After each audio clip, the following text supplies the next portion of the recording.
ये कहानी एक ऐसे शहर की है जहां जिंदगी ने करवट ली थी, लेकिन मौत ने करवट बदल दी। भोपाल, कभी झीलों का शहर कहा जाने वाला यह शहर एक रात ऐसा सोया कि फिर कभी पूरी तरह जाग ही नहीं पाया।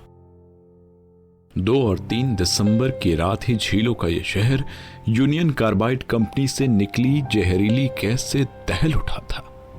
हजारों लोग मारे गए थे, लेकिन 30 साल बीत जाने के बाद भी उसका दर्द आज भी कायम है। आज भी भोपाल में ऐसे कई परिवार हैं जिनकी सांसें तो चल रही हैं, लेकिन उनका जिंदगी से कोई सरोकार नहीं।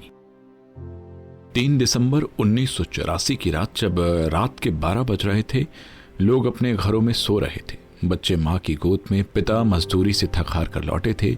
तभी हवा में कुछ अजीब खुलने लगा। सांसों में जलन, आंखों में पानी और फिर दौड़ती चीखें। किसी को कुछ समझ नहीं आया, पर एक बात तय थी कि कुछ बहुत गलत हो रहा है।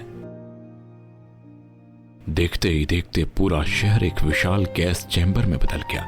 लोग सड़कों पर पदवास भाग रहे थे, उल्टियां कर रहे थे और तड़प तड़प कर अपनी जान दे रहे थे। अंतिम संस्कार के लिए शहर में लकड़ियां और शमशान घाट कम पड़ गए थे। हर जगह लाशें ही लाशें थी। कोई भला कैसे भूल सकता है उस काली रात को, उस विभत्सिका को, वो दिन, वो महीना, वो साल। इसके बाद ही तो भोपाल विश्व के मानचित्र पर आया था। लोग पहली दफा भोपाल को जानने लगे थे कि ये एक झीलों का शहर है।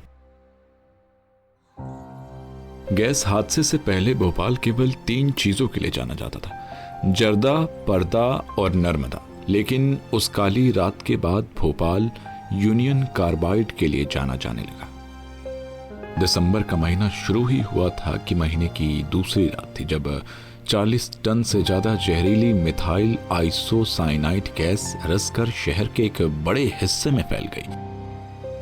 हजारों लोग उस काली रात मारे गए और न जाने कितने तिल तिल कर आज भी जान गंवा रहे हैं।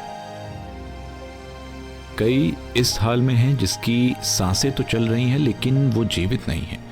यूं तो इस हादसे को 30 बरस बीत गए, लेकिन 30 साल बीत जाने के बाद भी जान गंवाने वालों की संख्या न तब सही से पता चल सकी थी और न आज ही।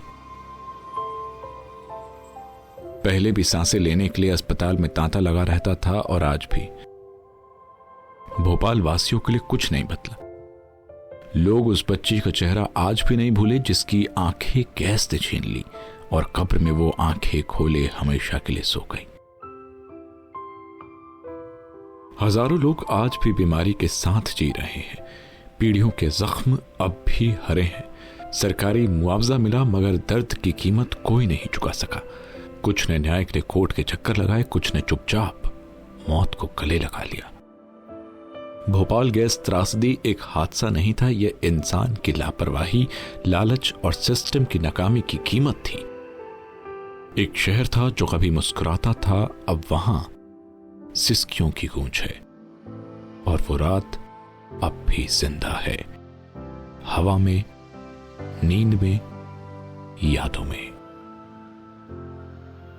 तो उम्मीद करता हूं दोस्तों, भोपाल गैस त्रासदी के ऊपर आपको ये अनसुनी कहानी पसंद आई होगी। इसे लिखा था हमारे सहयोगी गौतम सिंह ने।